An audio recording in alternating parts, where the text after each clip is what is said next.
Assalamualaikum warahmatullahi wabarakatuh. Perkenalkan, nama saya Melia Rahmayani dengan NIM 2011-3004 dari Prodi Akuntansi. Di sini saya akan menjelaskan tentang akuntansi penghimpunan dana.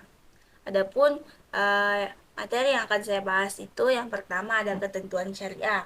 Penghimpunan dana masyarakat di perbankan syariah menggunakan instrumen yang sama dengan penghimpunan dana pada perbankan konvensional, yaitu instrumen giro, tabungan, dan deposito. Ketiga jenis instrumen ini disebut dengan istilah dana pihak ketiga atau DPK. Kendati menggunakan instrumen yang sama, mekanisme kerja masing-masing instrumen penghimpunan dana bank syariah berbeda dengan instrumen penghimpunan dana bank konvensional. Perbedaannya yaitu terletak pada tidak adanya bunga yang lazim digunakan oleh bank konvensional dalam memberikan keuntungan kepada nasabah. Ketentuan tentang larangan haramnya menggunakan mekanisme bunga bagi bank syariah difatwakan oleh Dewan Syariah Nasional atau DSN. Dalam fatwa DSN ini nomor 1 tentang giro, nomor 2 tentang tabungan, dan nomor 3 tentang deposito. Untuk fatwa DSN nomor 1 tahun 2000 tentang giro itu disebutkan bahwa mekanisme giro yang dibenarkan berdasarkan prinsip syariah adalah giro yang berdasarkan prinsip mudharabah dan wadiah. Selanjutnya, untuk berdasarkan fatwa DSN nomor 2 tahun 2000 tentang tabungan, mekanisme tabungan yang dibenarkan bagi bank syariah adalah tabungan yang berdasarkan prinsip mudharabah dan wadiah. Adapun untuk deposito dinyatakan dalam fatwa DSN nomor 3 tahun 2000 bahwa deposito yang dibenarkan adalah deposito yang berdasarkan prinsip mudharabah. Oleh karena mekanisme penghimpunan dana pihak ketiga hanya mengenal dua jenis, yaitu wadiah atau titipan dan mudharabah adalah bagi hasil. Secara teori, pengklasifikasian penghimpunan dana di bank syariah didasarkan pada penghimpunan berdasarkan wadiah dan penghimpunan berdasarkan mudharabah. Adapun materi kedua yaitu tentang tabungan. Tabungan itu menurut Undang-Undang Nomor 10 Tahun 1998 tentang Perbankan adalah simpanan yang penarikannya hanya dapat dilakukan menurut cara tertentu yang disepakati, tetapi tidak dapat ditarik dengan cek, bilet giro, atau alat lainnya yang dipersamakan dengan itu. Mekanisme tabungan yang dibenarkan oleh DSN ini bagi bank syariah adalah tabungan yang berdasarkan prinsip mudharabah dan wadiah. Untuk lebih jelasnya itu, mari kita bahas. Yang pertama itu akuntansi tabungan mudharabah. Akuntansi tabungan mudharabah ini dan penghimpunan dana bentuk lainnya menggunakan akad mudharabah pada dasarnya mengacu pada PSAK 105 tentang akuntansi mudharabah, khususnya yang terkait dengan akuntansi untuk pengelola dana. Berdasarkan PSAK 105 paragraf 25 dinyatakan bahwa dana yang diterima dari pemilik dana atau nasabah penabung dalam akad mudharabah diakui sebagai dana syirka temporer sebesar jumlah kas atau nilai wajar aset non-kas yang diterima. Pada akhir periode akuntansi, dana syirka temporer diukur sebesar nilai tercatatnya. Adapun yang kedua tentang transaksi penambah tabungan mudharabah. Beberapa transaksi terkait tabungan mudharabah ini dapat mengakibatkan bertambahnya saldo tabungan mudharabah. Antara lain itu ada setoran tunai nasabah, transfer dari kantor cabang lain ke rekening nasabah, transfer dari bank lain ke rekening nasabah, dan penerima bagi hasil mudharabah ke rekening nasabah. Untuk transaksi yang bersifat transfer antar kantor, dalam praktik perbankan biasa digunakan rekening sementara dengan nama rekening antar kantor atau RAK. Adapun untuk transaksi yang melibatkan transaksi antar bank yang berbeda, biasanya diselesaikan dalam mekanisme yang difasilitasi oleh Bank Indonesia atau pihak yang ditunjuk oleh Bank Indonesia. Mekanisme ini disebut dengan clearing. Pada transaksi clearing, semua penerimaan dari pembayaran kepada bank lain dilakukan melalui rekening giro pada Bank Indonesia. Terus yang ketiga ada transaksi pengurangan tabungan mudharabah. Beberapa transaksi yang dapat mengakibatkan berkurangnya saldo tabungan mudharabah adalah penarikan tunai oleh nasabah, transfer ke rekening lain pada bank yang sama, transfer kepada nasabah bank lain, serta penarikan biaya administrasi tabungan, pajak, dan lainnya oleh bank. Terus yang keempat itu ada akuntansi tabungan wadiah. Akuntansi tabungan wadiah pada prinsipnya sama dengan akuntansi tabungan mudharabah. Perbedaannya itu dalam hal insentif yang diterima oleh nasabah. Berdasarkan PAPSI 2013, tabungan wadiah diakui sebesar nominal penyaluran atau penarikan yang dilakukan oleh pemilik rekening. Setoran tabungan wadiah yang diterima secara tunai diakui saat uang diterima. Setoran tabungan wadiah melalui clearing diakui setelah efektif diterima. Insentif yang diberikan kepada nasabah tabungan mudharabah disebut dengan hak pihak ketiga atas sebagai hasil yang dihitung dalam persentase tertentu yang harus dibayar oleh bank secara periodik sesuai dengan tingkat keuntungan bank syariah. Adapun nasabah tabungan wadiah itu penerima insentif dalam bentuk bonus wadiah yang bersifat sukarela dan tidak disyaratkan di muka. Berdasarkan PAPSI 2013, pemberian bonus atas simpanan kepada nasabah diakui sebagai beban pada saat terjadinya. Terus materi ketiga itu tentang giro. Giro ini adalah simpanan yang penarikannya dapat dilakukan setiap saat dengan menggunakan cek, bilet giro, sarana perintah pembayaran lainnya, atau dengan pemindah bukuan. Dalam perbankan syariah ini, mekanisme giro yang dibenarkan itu ada 2 jenis, yaitu wadiah dan mudharabah. Untuk lebih detailnya, mari kita bahas tentang giro wadiah. Giro wadiah itu adalah giro yang harus mengikuti fatwa DSN tentang wadiah.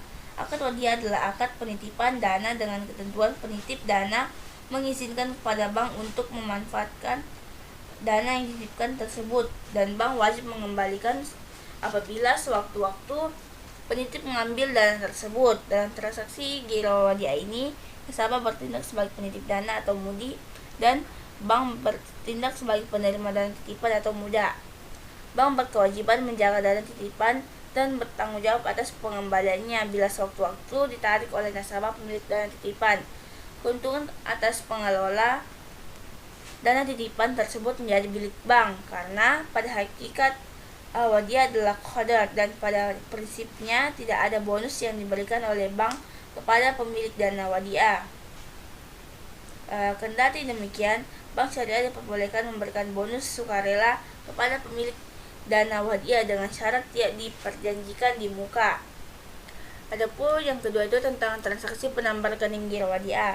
Rekening giro wadiah ini dapat pertama melalui transaksi penyetoran tunai, transfer dari tabungan maupun giro cabang lain dari bank yang sama, penerimaan cek dari nasabah bank lain yang diuangkan oleh nasabah suatu bank, dan penerimaan bonus giro wadiah dari bank syariah. Adapun yang ketiga tentang transaksi pengurangan rekening giro wadiah. Beberapa transaksi yang berakibat terjadinya berkurangnya saldo giro wadiah itu antara lain pertama tentang penarikan cek oleh nasabah giro wadiah untuk ditukar secara tunai. Kedua tentang penarikan bilet giro untuk ditransfer ke cabang lain bank yang sama atau ke nasabah lain. Terus yang ketiga itu potongan giro, potongan administrasi dan pajak tabungan. Yang keempat itu tentang giro mudharabah. Apa sih itu giro mudharabah? Giro mudharabah ini adalah instrumen penghimpunan dana melalui produk giro yang menggunakan akad mudharabah. Giro mudharabah ini harus mengikuti fatwa DSN tentang mudharabah. Akad mudharabah ini adalah akad yang digunakan dalam perjanjian antara pihak penanam dana dan pengelola dana untuk melakukan kegiatan usaha tertentu, dengan pembagian keuntungan antara kedua belah pihak berdasarkan nisbah yang telah disepakati sebelumnya. Akuntansi giro mudharabah ini pada prinsipnya sama dengan akuntansi giro wadiah. Pembedaannya itu dalam hal insentif yang diterima oleh nasabah. Dalam giro wadiah ini, insentif yang diterima adalah bonus giro wadiah yang bersifat sukarela dan tidak disyaratkan di muka. Adapun untuk insentif yang diterima oleh nasabah giro mudharabah ini adalah bagi hasil dalam persentase tertentu yang harus dibayar oleh bank secara periodik sesuai dengan tingkat keuntungan bank syariah. Terus ada deposito mudharabah. Menurut Undang-Undang Nomor 21 Tahun 2008 tentang Perbankan Syariah, deposito itu investasi dana berdasarkan akad mudharabah atau akad lain yang tidak bertentangan dengan prinsip syariah, yang penarikannya yang dapat dilakukan pada waktu tertentu berdasarkan akad antara nasabah penyimpan dan bank syariah atau unit usaha syariah atau US. Fatwa DSN nomor 3 tahun 2000 menyatakan bahwa deposito yang dibenarkan dalam syariah adalah deposito yang berdasarkan prinsip mudharabah. Dalam transaksi deposito mudharabah ini, nasabah bertindak sebagai pemilik dana atau sahibul ma'al dan bank bertindak sebagai pengelola dana atau mudarib. Dalam kapasitasnya sebagai mudarib, bank dapat melakukan berbagai macam usaha yang tidak bertentangan dengan prinsip syariah dan mengembangkannya, termasuk bermudharabah dengan pihak lain. Modal yang didepositokan harus dinyatakan dalam bentuk tunai dan bukan piutang. Adapun pembagian piutang harus dinyatakan dalam bentuk nisbah dan dituangkan dalam pembukuan rekening. Sebagai mudarib, bank menuntut biaya operasional deposito dengan menggunakan nisbah keuntungan yang menjadi hak, dan bank tidak diperkenankan mengurangi nisbah keuntungan nasabah tanpa persetujuan nasabah yang bersangkutan. Siklus kegiatan deposito dimulai dengan transaksi pembukaan deposito oleh bank. Pada saat itu, antara nasabah dan bank sudah menyepakati nisbah bagi hasil dasar dan jangka waktu deposito atau tanggal pencairan deposito. Selama jangka waktu deposito, saldo deposito bersifat tetap karena pengambilan atau penambah deposito hanya dilakukan saat jatuh tempo atau saat penutupan. Jika ingin diambil sebelum jatuh tempo, bagi hasil yang diterima oleh nasabah dimasukkan ke rekening yang lain dan pajak mesti dibayar langsung diambil dari bagi hasil yang diberikan kepada nasabah. Terus ada penyajian transaksi penghimpunan dana. Berdasarkan FAPSI 2013, terdapat beberapa akun yang berkaitan dengan penghimpunan dana dengan akad mudharabah disajikan sebagai berikut. Yang pertama itu dana mudharabah disajikan sebagai dana syirka temporer dengan memisahkan antara dana mudharabah yang berasal dari bank dan yang berasal dari bukan bank. Kedua, bagi hasil dana mudharabah ini yang sudah diperhitungkan dan telah jatuh tempo tetapi belum diserahkan kepada nasabah yang disajikan dalam pos kewajiban segera. Ketiga, bagi hasil untuk mudharabah yang sudah diperhitungkan pada akhir periode tapi belum jatuh tempo disajikan dalam pos bagi hasil yang belum dibagikan. Untuk penghimpunan dana dengan skema wadiah, FAPSI 2013 menyatakan bahwa saldo simpanan wadiah disajikan sebesar jumlah nominalnya untuk masing-masing bentuk simpanan. Yang terakhir itu ada pengungkapan transaksi penghimpunan dana. Berdasarkan FAPSI 2013, untuk dana yang dihimpun dengan skema mudharabah harus mengungkapkan antara lain yang pertama itu isi kesepakatan utama akad mudharabah berupa porsi dana dan pembagian hasil usaha. Yang kedua, rincian dana mudharabah yang diterima berdasarkan jenis mudharabah, pemilik dana mudharabah, dan jenis mata uang dana mudharabah.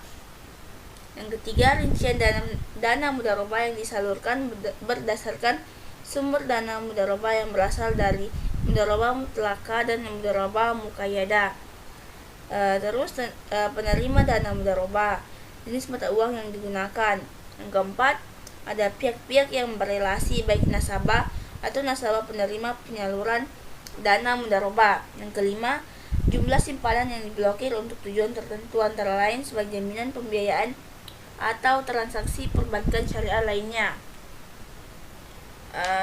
Untuk penghimpunan dengan skema wadiah, FAPSI 2013 menyebutkan hal-hal yang harus diungkapkan antara lain itu yang pertama, rincian simpanan mengenai jumlah dan jenis simpanan termasuk pihak berelasi, jumlah simpanan yang diblokir untuk tujuan tertentu. Yang kedua, tentang pemberian fasilitas istimewa kepada penyimpan. Mungkin itu saya yang dapat saya sampaikan. Kurang dan lebih yang mohon dimaafkan. Billahi bisabil haq wastabikul khairat. Assalamualaikum warahmatullahi wabarakatuh.